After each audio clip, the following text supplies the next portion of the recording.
सबकी उदासीनता देखकर मैंने अंत में दिल्ली में अपने परिवार के लिए सब प्रबंध कर जाने का मन बना लिया था।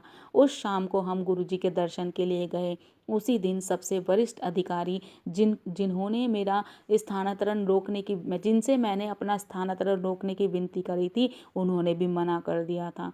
उस दिन गुरुजी ने मेरी पत्नी को देखकर वही प्रश्न फिर से दोहराया, पूनम आंटी होर मुंडा लेना है? मेरी पत्नी ने तत्काल उत्तर दिया, यदि मेरे पति का स्थानांतरण रुक जाता है तो मुझे पुत्र कहाँ से मिलेगा गुरुजी? अगर वो वहाँ से चले जाएंगे और उनका स्थानांतरण नहीं रुकना है तो मुझे पुत्र कहाँ से मिलेगा गुरुजी? गुरुजी हंसे। मेरी पत्नी की बात सुनकर गुरुजी मुस्कुरा दिए। यह तो वास्तव में तकनीकी समस्या है और वह मेरा स्थानांतरण उन्होंने रद्द करवा देंगे। हम उनके चरण कमल में आ गए। 2 दिन पश्चात मेरे एक वरिष्ठ अधिकारी ने फ़ोन किया और बोले, तुम अपनी समस्याओं के कारण जाने की बात करते हो ना, तुम्हें एक लेटर लिखकर मुझे क्यों भेज नहीं देते? मैं देखता हूँ कि क्या हो सकता है। मैंने उनके मन में यह विचार उत्पत्ति का कारण जानना चाहा कि ये अचानक से कैसे परिवर्तित हो गया। कल तक तो ये मेरा स्थानांतरण करने पर आमदा हो रहे थे और आज अचानक ये कह रहे हैं कि तुम मुझे लेटर लिख दो और मैं तुम्हारा स्थानांतरण करने के पर विचार करूँगा। कहते हैं इसके पीछे गुरुजी की ही एक लीला थी। अंकल जी बताते हैं, इसके पश्चात गुरुजी के जन्म दिवस 7 जुलाई 2001 से अंकल जी बताते हैं कि इसके बाद गुरुजी के जन्म दिवस 7 जुलाई 2001 से मैंने पुनः कार्यालय में काम प्रारंभ कर दिया। तब मैं दिल्ली में 2 साल तक रहा। गुरुजी उसके बाद भी मेरी पत्नी से निरंतर वही प्रश्न करते। अप्रैल 2002 में एक शाम को मेरी पत्नी ने उत्तर दिया, जैसी आपकी इच्छा। अगले ही दिन गर्भ परीक्षण के सफल परिणाम निकले। इस बार यह बिना किसी चिकित्सा पद्धति के संभव हुआ था। गर्भकाल की अवधि में एक बार मेरी पत्नी ने मुझसे कहा कि इस बार कन्या होनी चाहिए और गुरुजी से इस बारे में निवेदन करेंगे। अगले दर्शन के समय वह गुरुजी के चरण स्पर्श करते समय कहने ही वाली थी कि गुरुजी उससे पहले ही बोल गए, पहली बार मुंडिया ते दूजी बार भी मुंडिया। अपना उत्तर उसको मिल गया और उसने 1 दिसंबर 2002 को पुनः पुत्र को जन्म दिया। गुरुजी ने दूसरे पुत्र का नामकरण ईशंकु किया। हमारी दूसरी संतान उत्पत्ति के बाद एक दिन गुरुजी ने एक दिन मेरी पत्नी से प्रश्न किया, क्या वे पीएचडी करने का विचार कर रही है? उसने उत्तर दिया कि 2 बच्चों के साथ पठन पाठन का कार्य कितना कठिन है गुरुजी, कैसे संभव है? गुरुजी ने अपना सुझाव दोहराया और बोले, पता है पीएचडी डी मतलब की होती है, पीएचडी दा की मतलब होता है पागल होने का डर। इस सुझाव का कारण हमें देर में तब स्पष्ट जाकर समझ में आया जब मेरा स्थानांतरण मुंबई हो गया और मेरी पत्नी ने ही मेरे साथ पीएचडी आरंभ कर लंबा अवकाश लेने की अवस्था में ही मेरे साथ वह रह सकी। अपने अंतरण पत्र लेकर मैं गुरुजी का आशीष लेने गया और उन्हें अपना स्थानांतरण के बारे में मैंने बताया। ट्रांसफ़र हो गया था अंकल जी का, वो बताते हैं। उन्होंने मुझे जाने की आज्ञा दे दी। प्रथम वर्ष में मुंबई में परिवार सहित मैं रहा। इस अवधि में कुछ बार हम गुरुजी के दर्शन के लिए आए। एक ऐसे ही अवसर पर गुरुजी ने कहा, मैं अपने परिवार को साथ लेकर जाऊं, नहीं तो वह एक और पुत्र दे देंगे। हमें संदेश मिल गया और मेरी पत्नी ने पीएचडी के लिए आवेदन दे दिया। गुरुजी की दया से बहुत कम समय अवधि में सब औपचारिकताएं पूरी हो गईं और फलस्वरूप मेरा परिवार मुंबई में ही आ गया। यहाँ पर यह बताना अनुपयुक्त नहीं होगा कि मेरे पिता के एक मित्र जो एक निपुण ज्योतिषी भी हैं, उन्होंने हमें बताया था कि मेरी संतान 41वीं आयु में होगी। उनकी भविष्यवाणी के अनुसार मुझे 2 कन्याओं के बाद पुत्र प्राप्ति होगी। इनमें ज्योतिषी ने संभवतः कभी गलती नहीं हुई थी। मैंने जब उनसे प्रश्न किया कि कैसे गुरुजी के आशीर्वाद से हमें पहली संतान 37 वर्ष की आयु में हुई और दूसरी 39 की, यह कैसे चूक कर गए? उन्होंने उत्तर दिया, ईश्वर द्वारा लिखा हुआ भाग्य ही ज्योतिष से पता लगता है। किंतु गुरुजी जैसे महापुरुष जो मानव रूप में परम पिता हैं, भाग्य पुनः लिखने की क्षमता रखते हैं। अतः इसमें कोई शंका नहीं होनी चाहिए कि हमारे प्रारब्ध के कर्म बदलने वाले स्वयं भगवान के अतिरिक्त कोई हो ही नहीं सकते। संगत जी, वह ज्योतिष की भी भविष्यवाणी गुरुजी ने गलत साबित कर दी थी। आगे अंकल जी बताते हैं, सितंबर 1999 1999 में हम अपने वाहन में शिमला गए थे। अपनी दिव्या स्वप्न की आदत के कारण मैं कभी भी अच्छा चालक रहा हूँ। कहते मैं अच्छा कभी भी चालक नहीं रहा, मैं कभी भी नींद में चला जाता था। शिमला से लौटते हुए हमने रात चंडीगढ़ में बिताई थी। अगले दिन प्रातः हमें चंडीगढ़ से निकलने में देर हो गई थी और यह बात मुझे नहीं भा रही थी। अतः मैं आवश्यकता से अधिक तीव्र चल रहा था। मैं स्पीडली गाड़ी चला रहा था। अम्बाला और करनाल के मध्य यातायात अवरोध हो गया था, रुक गया था। हमारे आगे एक माटी परिवर्तक जा रहा था और हमारे पीछे भी बहुत गाड़ियां थी। कहते हैं एक आगे मिट्टी लेकर गाड़ी चल रही थी और हमारे पीछे भी बहुत सारी गाड़ी थी। मैं आगे जाने को बढ़ रहा था, लेकिन जो आगे वाला था वो मुझे आगे जाने की अवरोध पार में पैदा हो रहे थे। मैं आगे की तरफ नहीं बढ़ पा रहा था। दूसरी तरफ मैं गाड़ी को घुमाता तो देखता हूँ कि आगे निकलने की कोशिश करता, तो वहाँ देखता हूँ कि वहाँ भी रास्ता बंद था। हम दोनों भाग का यातायात इसी तरह से आ रहा था कि दोनों तरफ से इसी तरीके से यातायात आ रहा था। मेरी पत्नी के साथ में अपने नेत्र बंद कर अपने छोटे से वॉकमैन पर शब्दवाणी सुनते हुए आगे हुई। कहते मेरी पत्नी जैसे उसके आंखें बंद थी और वो वॉकमैन में गुरु जी की शब्दवाणी सुन रही थी, शब्द सुन रही थी। वो जैसे आगे को ही वह परिवर्तन करते धीमी गति से जा रहा था। काफी देर पीछे गति से उसने पीछे चलते रहने के कारण अपना संयम खो बैठा और मैंने अपनी कार की गति बढ़ा दी। उससे आगे निकलने की चेष्टा करी। जैसे ही उसके पास में पहुंचा, मेरे सामने से आता हुआ यातायात मुझे दिखाई दिया। सामने से एक अत्यंत तीव्र गति से वह एक गाड़ी हमारी दिशा में आ रही थी। उसमें और हमारी कार में कुछ ही मिनट की दूरी शेष थी। दोनों ने एकदम आके कुछ ही अंतर में एकदम क्या हुआ कि गाड़ी का स्पीड कम कर दी और एकदम से ब्रेक लगा दिया। अगर वह उस समय ब्रेक नहीं लगाते तो शायद हमारी गाड़ियों के परखच्चे ही उड़ जाते और हमारे शरीर के चिथड़े ही उड़ जाते। अब संगत जी अंकल जी बताते हैं, मेरे शरीर में कपकपी छूट गई। मेरी पत्नी ने सडनली अपनी आंखें खोली और देखा वह गुरुजी को याद कर रही थी। एकदम से मुझे अपने दाहिने मार्ग के बने हुए विभाजक में टूटी हुई दीवार दिखाई दी। मैंने अपनी कार तेजी से उस दिशा में घुमा दी। गुरुजी के अतिरिक्त और कौन हमें इस ऐसे जीवन दान दे सकता था। आगे अंकल जी बताते हैं, फरवरी 2000 में रात्रि से प्रातः तक की पाली में विमान पतन पर कार्यरत था। उस समय में एक बोइंग 707 जिसमें ईंधन भरना था देखने गया। मैंने देखा कि एक भू यंत्रवित्र वायुयान का पल्ला खुला छोड़कर उस पर कार्यरत हैं। हमारे कर्मचारी एक किनारे खड़े हुए कार्य समाप्त होने की प्रतीक्षा कर रहे हैं। प्रश्न करने पर उसने उत्तर दिया, अभी कुछ कार्य शेष था। वह अकेला ही था। इंजन के पल्ले को सुरक्षित रखने वाली भुजा भी काम नहीं कर रही थी और उसे सीढ़ी पर टिका कर रखे हुए था। मैंने उसकी बात सुनकर उसमें ईंधन भरने का कार्य प्रारंभ करवा दिया। कार्य करते रहने की विनती करता रहा। उसने मान लिया और कहा कि हम ईंधन भरकर यंत्र पर पहुँचें और वह शीघ्र ही वहाँ से पहुँच जाएगा। जैसे ही वह वहाँ से मुड़ा, उसने मेरी ओर अंततः सीढ़ी पर अपनी मुद्रा बदली। उसी समय वह सीढ़ी अटकाकर रखा हुआ पल्ला नीचे गिरने लगा। मेरी दृष्टि अत्यंत तीव्र गति से गिरते हुए पल्ले पर पड़ी और मैंने गुरुजी को याद किया। पल्ला जोर से मेरे मस्तिष्क पर आके लगा और वहाँ से रक्तस्राव होने लगा। मैं चेतन अवस्था में था, मुझे होश था। मुझे विमान पतन पर चिकित्सक के पास ले जाया गया और उसने कहा कि ईश्वर ने मेरी रक्षा की है।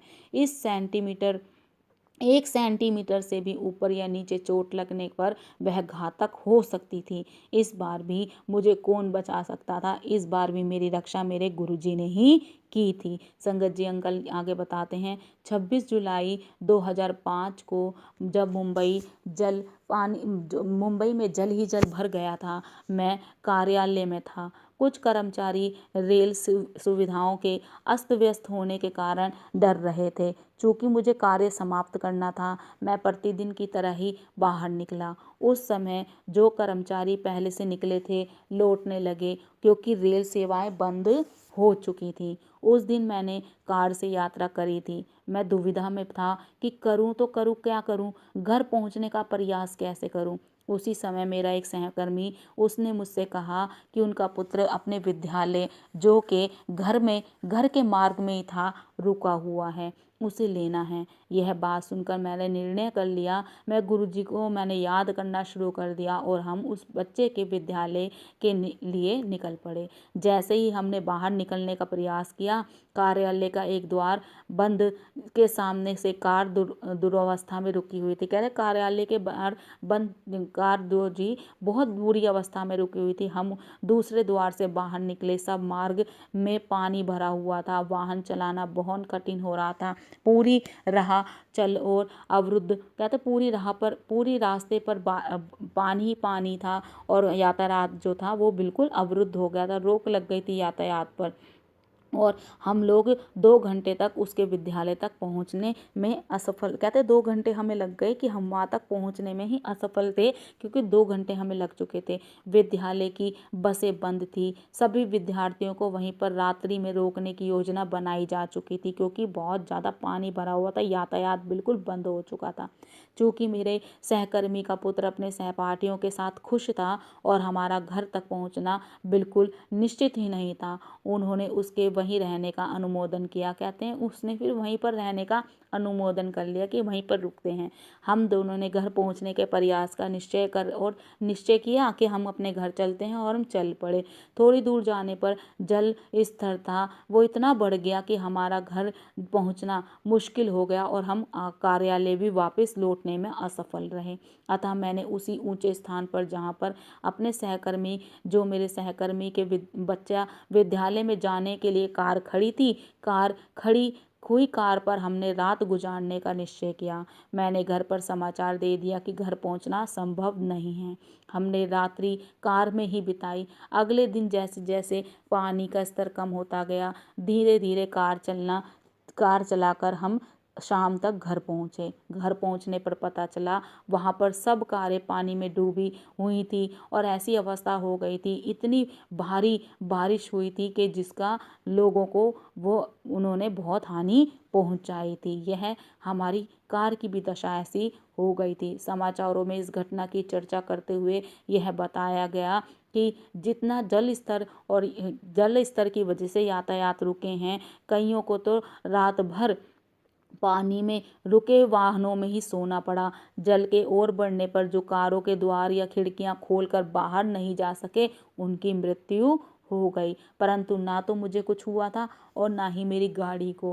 पर इस सब के पीछे मेरे गुरुजी का ही हाथ था और मैं गुरुजी की कृपा से वह उस समय भी बच पाया था और मेरी रात, चाहे मैं मृत्यु को भी प्राप्त हो सकता था, लेकिन गुरुजी ने मेरी हमेशा ही उस समय भी मेरी रक्षा की थी। संगत जी अंकल जी बताते हैं, फरवरी 2007 में जब मैं दिल्ली आया था, गुरुजी के दर्शन करने के लिए गया था। जब मैं उनसे आज्ञा लेने के लिए झुका, वह बोले, तू दिल्ली वापस आ गया है?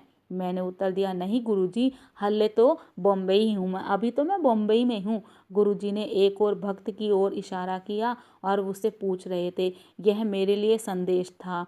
मैं समझ गया था कि गुरुजी किस प्रकार अपने भक्तों की इच्छा पूरी करते हैं। मार्च 2007 के अंत तक दिल्ली के लिए मेरा स्थानांतरण आदेश आ गया था।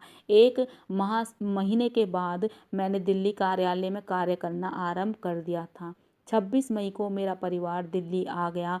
सौभाग्य से एक दिन पश्चात उनके भी गुरुजी के भी दर्शन हो गए। 31 मई को उनके शरीर छोड़ने के निर्णय को सुनकर मैं बुरी तरीके से टूट गया था। बड़े मंदिर से लौटते हुए मेरे मन में अनेक विचार आ रहे थे।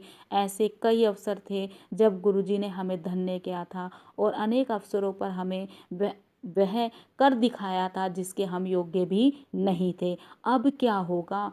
अब कौन हमारा ध्यान रखेगा? यह प्रश्न मेरे मन में चल रहे थे और इनका कोई मेरे पास उत्तर नहीं था। किंतु जिन्होंने सदा हमारी आवश्यकताओं को, हमारी शंकाओं को, हमारी प्रार्थनाओं को उत्तर दिया था, उनके पास इसका भी कोई समाधान नहीं था। यह मुझे कुछ दिनों में पता लगने वाला था। वर्ष 2005 में मैं अंतर निगम उद्यम प्रतियोगिता अंतर कॉरपोरेट बिजनेस कंपटीशन में भाग लेता रहा था। इस वर्ष 2007 में क्षेत्रीय प्रतियोगिता दिल्ली में 1 से 2 जून को होनी थी। गुरुजी की महासमाधि के बाद में मुझे प्रतीत हुआ मैं अपना सर्व नहीं दे पाऊंगा, मैं अपना 100% नहीं दे पाऊंगा। मैंने अपने साथियों को फ़ोन करके कहा, मैं अत्यधिक क्षीण हो चुका हूँ, कमज़ोर हो चुका हूँ, यह मेरे ऊपर निर्भर ना रहें। कि तुम मेरे ऊपर निर्भर मत रहो। मेरे एक साथी ने मुझे सांत्वना दी, गुरुजी अपने शिष्यों को कभी नहीं छोड़ते, शरीर त्यागने के बाद भी नहीं। तुम इतना शोक मत करो, मुझे गुरुजी पर पूरा विश्वास है, तुम भी गुरुजी पर पूरा विश्वास रखो। जैसे तैसे हमारा पूरा दल प्रथम 4 दौर पार कर गया। अंतिम चक्र में हमने कुछ विपत्तिपूर्ण निर्णय लिए जिसमें हम अंतिम निर्णायक चरण में प्रवेश कर सके।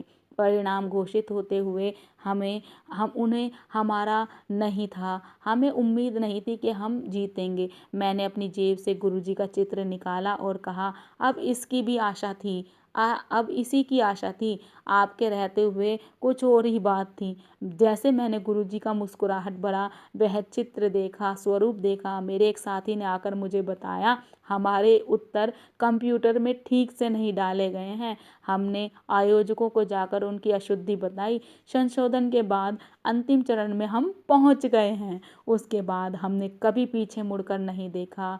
6 जून 2007 को राष्ट्रीय प्रतियोगिता में हम द्वितीय स्थान पर रहे और उसके बाद सितंबर में आयोजित एशिया पैसिफिक प्रतियोगिता में भी द्वितीय स्थान हमने प्राप्त किया। गुरुजी ने हमें बता दिया था कि उनकी दया अब भी हमारे साथ बनी हुई है और अपनी संगत के साथ वह हमेशा रहते हैं।